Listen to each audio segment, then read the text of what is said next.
Hi friends, எல்லோருக்கும் வணக்கம். எல்லோரும் எப்படி இருக்கீங்க? நல்லா இருக்கீங்களா? இன்றைக்கி அந்த கதையோட அடுத்த பகுதி தான் பார்க்க போகிறோம். அதுக்கு முன்னாடி நீங்கள் செய்ய வேண்டிய விஷயம் என்ன அப்படின்னு கேட்டிங்கன்னா, மறக்காம நம்ம இந்த சேனலை சப்ஸ்கிரைப் பண்ணிக்கோங்க. கீழே இருக்க பெல் பட்டனையும் கிளிக் பண்ணுங்கள். அப்போ தான் நான் போடுற வீடியோஸ் எல்லாமே உடனுக்குடனே உங்களுக்கு நோட்டிஃபிகேஷன் வரும். ஸோ மறக்காமல் சேனலை சப்ஸ்கிரைப் பண்ணிவிட்டு வீடியோ பாருங்கள் ஃப்ரெண்ட்ஸ். வாங்க நம்ம கதைக்குள்ளே போகலாம். அதுக்கப்புறம் நான் ஒரு 2-3 நாளைக்கு அப்புறம் வந்து அம்மா வந்து இது மாதிரி வந்து நான் வந்து சித்தி வீட்டுக்கு வந்து ஊருக்கு போகிறேன் அப்படிங்கிற மாதிரி சொன்னாங்க. நான் கேட்டேன், ஏம்மா இப்போ திடீர்னு அப்படின்னு கேட்டதுக்கு, இல்லை சித்திக்கு கொஞ்சம் உடம்பு முடியலையா, அவள் எல்லாத்துக்கும் நமக்கு வந்து பார்க்குறா பண்ணுறாள்ல, அப்படி இருக்கிறப்ப நம்மளும் போய் பார்க்கணும்லம்மா, சித்திக்கு ஏதோ காலில் பிரச்சனை அப்படின்னு சொல்லிட்டு உங்கள் சித்தப்பா தான் ஃபோன் பண்ணி நேற்று சொன்னார். அது கூட உங்கள் சித்தி ஹாஸ்பிட்டல் போனது எதையுமே வந்து என்கிட்ட சொல்லலை. ஏதோ ஊர், அவங்க ஊர்லேருந்து ஒரு 20 கிலோமீட்டர் வந்து ஏதோ ஒரு ஊர் இருக்கான், இங்கே போய் தங்கி ஒரு 3-4 நாள் வந்து தங்கி இது பண்ணால் சரியாகிடும். அதனால் வந்து அவரால் மட்டும் எப்படி பார்த்துக்க முடியும், உங்கள் சித்தப்பாவும் அவரும் கொஞ்சம் உடம்பு முடியாதவர் தானே, அவரால் மட்டும் எப்படி பார்த்துக்க முடியும். அதனால தான் அவர் ஃபோன் பண்ணி சொன்னார். இவன் என்கிட்ட ஒரு வார்த்தை கூட சொல்லலை.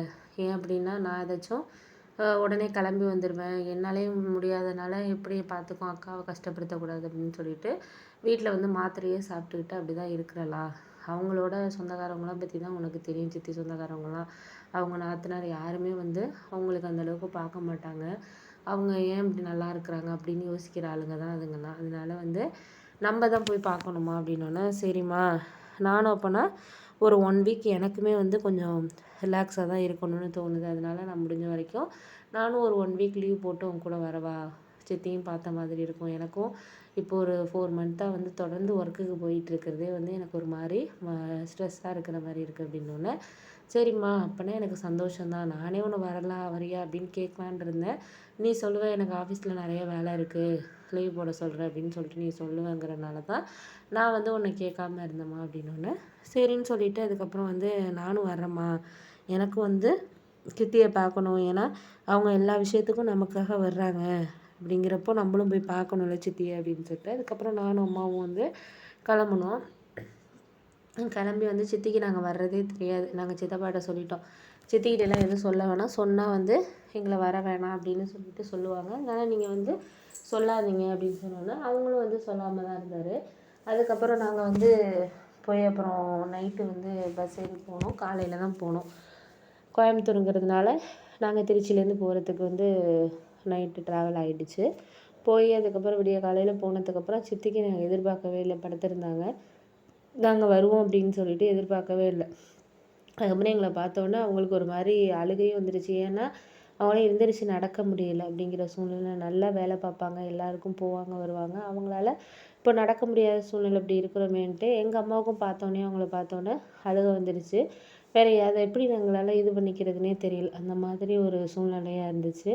சரின்னு சொல்லிட்டு அதுக்கப்புறம் வந்து பார்த்ததுக்கப்புறம் ரொம்ப ஒரு மாதிரி அம்மா 2 பேரும் கொஞ்சம் நேரம் பேசிகிட்டு இருந்தாங்க.